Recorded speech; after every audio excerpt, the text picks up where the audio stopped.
Introducing YouTube memberships, a fun way to support the channel while getting some exclusive perks. Click the join button to become a member now and get benefits like badges next to your name on videos, behind-the-scenes photos, advantages during the live trivia game, discounts on merchandise, private one-on-one video chats, the ability to request future video topics, and exclusive 8 to 10 minute videos on the history of the NFL. And now, on with our feature presentation. September 28th, 2023. It's week 4 of the NFL season, and we've got a battle under the lights at Lambeau Field on Thursday Night Football in this NFC North battle between the Detroit Lions and the Green Bay Packers. This is a big game for the main subject of our story, the Green Bay Packers, for 2 reasons in particular. Number 1, this is a massive rivalry game. Aside from the fact that it's one of the oldest rivalries in football, dating all the way back to 1930, this Lions team kept you out of the playoffs last year by coming to your home field with nothing to play for and by winning under the lights. This is a chance to get revenge. And number 2, this game, even though it's super early on in the season, is for first place in the division. It looks like it's going to be a 2-horse race between you and Detroit, seeing as the Vikings are 0-3, and the Bears are, well, I don't really know what the heck the Bears are doing other than setting the entire city of Chicago on fire. But a win here gets you first, nearly a quarter of the way into the year. However, as was very apparent from the onset, the Packers did not rise to the occasion whatsoever. With 34 seconds left in the half, I am not exaggerating when I say that it was tough for this game to go a whole lot worse for them. They were trailing 27-3, trailing by 24 points after Detroit scored on 4 consecutive drives at one point in the half. They had no answers for stopping Montgomery and Gibbs on the ground. And offensively, oh man, the offense was not good. Jordan Love was not loving what he was seeing, I'll put it that way. Because through the first 29 minutes and 26 seconds of the contest, the Packers had 1 first down, which came on a neutral zone infraction. Besides that, they did not have a single first down. Aside from a drive that started in the red zone on an interception, the Packers did not even come close to entering Detroit territory. And on their first 6 drives, the Packers had 15 yards, averaging somewhere in the ballpark of 0.8 yards per play, meaning that if the Packers had 12 plays to get a first down instead of 4, so triple the amount, they would still be short based on the average. It was that bad. Having said that, the Packers do have a chance to get some points before the halftime break. It's ugly, but you have a chance to at least get some momentum if you choose to. You could choose to go into the halftime break down 27-3 and just regroup, or you could try and move the ball super late in the half and get something positive going, and something to build off of to start the second half. The Packers choose the latter, and are trying to actually call passing plays down the field. The Packers even call a timeout on Detroit's previous drive so that they can get the ball back with enough time to try something. First down, and Jordan Love hits his tight end for a gain of 6. Not great, but it's something. Plus, you have 2 timeouts, so you can just stop the clock here with 30 seconds left, and you're not stopping the clock. Guys, you have 2 timeouts. You're clearly trying to score. You're going no huddle. You're clearly trying to get into field goal range. You're not waving the white flag. You're trying. Time is running out, so why are you not calling a timeout? Why are you not calling a timeout? A couple of timeouts, not using them here. Look out, Love. Out of trouble for the moment. And then you got... Fantastic. Now there's only 12 seconds left on the clock. I'm sure this awful clock management won't come back to bite you in any way whatsoever. Oh my god, you're in Detroit territory, and you can't do anything with it, and have to settle for a Hail Mary attempt because you left 2 timeouts in your back pocket because you forgot that you could freaking stop the clock. Good job, guys. I'm guessing this didn't end well. Barring the defensive foul. Love. Well, forget about it. He's going to get sacked. Welcome to Dumb Decisions. Before I break down what happened here, this whole series is about taking an in-depth look at decisions made during games that were clearly awful from the start. This isn't something to look bad in hindsight. Rather, this is something to look awful almost immediately. These are moves where gut instinct tells you right away that there is no way this can possibly work. And sure enough, your gut instinct was smarter than that of an NFL head coach. And for this one, we're taking a look at the mind of Green Bay Packers head coach Matt LaFleur. His in-game management skills have been nothing short of atrocious this year. Like downright atrocious. You had his debacle in Week 1 against Chicago at the end of the first half, where he forgot to call a timeout, leading to the Packers having to settle for a super long field goal instead of a way more makeable field goal. You had the debacle in the first half in Week 2 against Atlanta when he took a delay of game penalty instead of taking a timeout, leading to the Packers punting the ball instead of kicking a field goal. You can learn more about that by clicking the card in the upper right corner. And now, you have this. You have this debacle at the end of the first half against Detroit, where once again, LaFleur forgot that his timeouts existed. I honestly can't believe how bad he is at in-game management, but holy cow, it's pathetic. So with that being said, let's take a look at why not calling a timeout when you're trying to drive down the field and score with about 30 seconds left, and you've got 2 of them, is a really bad idea. Now, I want to preface it by saying this. If LaFleur just decided to go into the half without doing anything, I would have had no problem with that. The first half flat out sucked for Green Bay offensively. Prior to the final drive, they did not have a single first down on an actual play.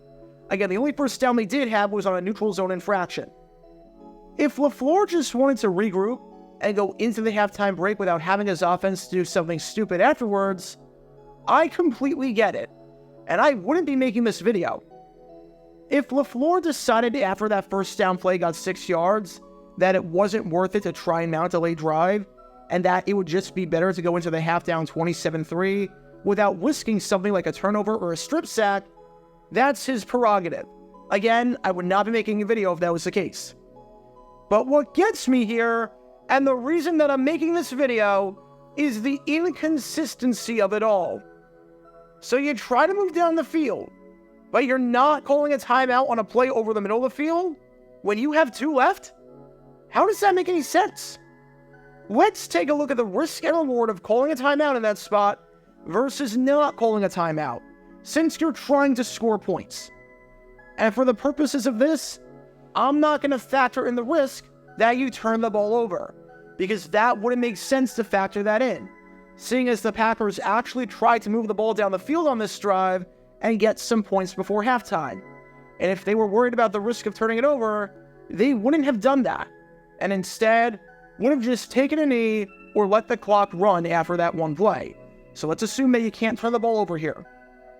The risk if you call a timeout is that if you don't pick up the first down, you're giving the ball back to the Lions. However, that is an absolutely absurd thing to risk that, quite frankly, it defies all logic. Let's say you do call a timeout, stopping the clock with 29 seconds left, giving you 1 timeout left. Let's say each play takes 5 seconds, and let's assume that both plays are, presumably, incomplete passes, seeing as the risk is that you go 3 and out and give it right back to the Lions. The second down play takes 5 seconds, so that takes the clock down to 24. The third down play takes 5 seconds, so that takes the clock down to 19. A punt takes about 7 seconds, so that takes the clock down to 12. And seeing as you're at the 31-yard line, if we assume a net punt of about 45 yards, that means the Lions would be starting their drive somewhere around their own 24-yard line with 12 seconds left and a 27-3 lead if they get the ball back. Be honest. Do you honestly think, with 12 seconds left up by 24 points, and at their own 24-yard line, with a kicker who's got the weakest leg in football and can't even reach anything from beyond 50, and trust me, I know from experience with Riley Patterson, that the Lions would actually run a play here? Do you legitimately think that the Lions, in that spot, would try to score and try to take a chance at driving over 40 yards with a 24-point lead and maybe get 2 plays to get in that spot? Come on. Let's be real. Dan Campbell is gutsy, but he's not that gutsy. If you call a timeout on first down and you wind up going 3 and out, The Lions are getting the ball back and are just taking a knee and going into the half up 24 while the Boo Birds fly. So the risk in calling a timeout is that you risk giving the ball back to the Lions, who would then proceed to take a knee? Last time I checked, in the history of the NFL, and I could be wrong here, but not a single team has scored on a kneel down. Again, I could be wrong, but I don't think you have to worry about the Lions scoring on a kneel down play. There is quite literally no risk to calling a timeout if you've already ruled out the risk of possibly turning the ball over, seeing as you're trying to move the ball down the field anyways and still call plays. This is like taking a multiple choice test where you don't get penalized for wrong answers, and you leave it without circling something. There is no risk. Even if the worst case scenario where you go 3 and out, it's not like the Lions would do anything with it. As for the reward for calling a timeout, well, you now have 29 seconds to get some plays off at the 31-yard line. You've got about 5 plays and a timeout to get into field goal range to cut into a 27-6 ball game and not have to rely on any 2-point conversions or the like. Sure, you have to go a long way, as you probably need to get to about the 38-yard line for a realistic shot at a field goal. But if you're going for it anyway, and you have 5 plays to get 30 yards, that's not terrible odds, even if your offense was playing like crap all half. If you're going to go for it and try and move the ball down the field, you might as well actually try to move the ball down the field.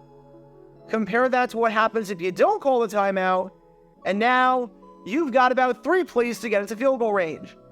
Good job! You gave yourself 2 fewer chances that you would have received before by being stupid and by not calling a timeout with a running clock. Do you want to score before the half or not?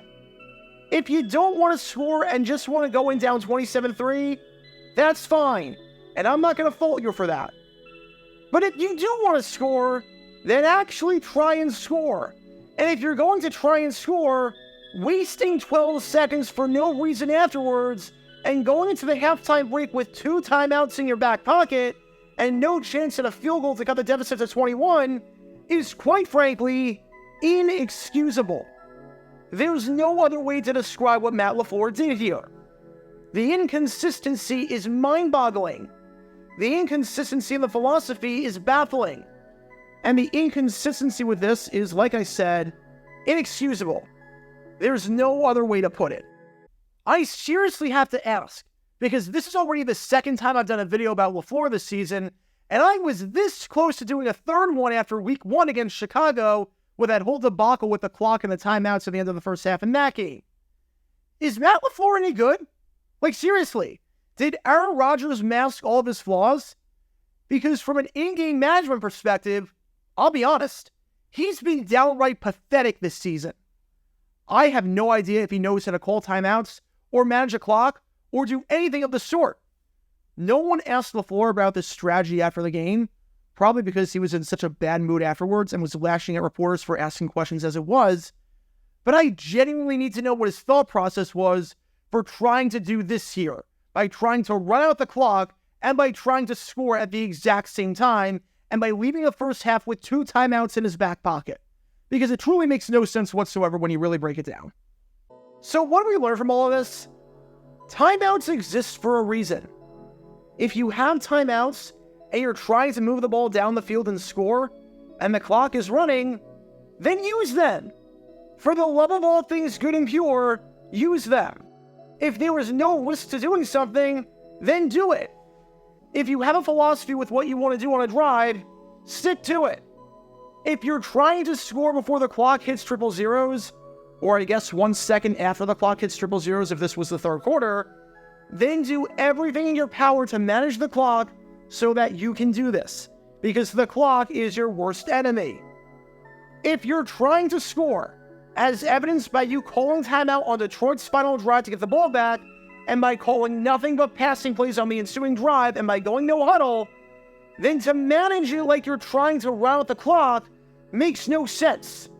You can't do 2 things at the same time. And if you leave a half with 2 timeouts in your back pocket, in a situation like that, where the clock runs out on you and hits triple zeros, then that is inexcusable. and your clock management skills need to be seriously evaluated.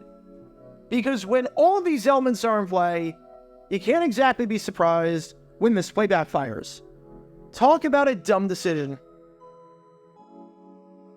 Get your official Jaguar Gear 9 merchandise by going to jj9shop.com, and be sure to like and subscribe, as it really helps the channel out a lot. Join me every Wednesday night where we'll play NFL Trivia for cash prizes at 9 p.m. Eastern over on Twitch. To learn more about the history of college football, subscribe to Jaguar Gator 8. To learn more about the history of Major League Baseball, subscribe to Jaguar Gator 7. Also, special thanks to all of our Patreon supporters for helping out the channel. Your support is greatly appreciated. See how you can become a patron and request future video topics in the description below.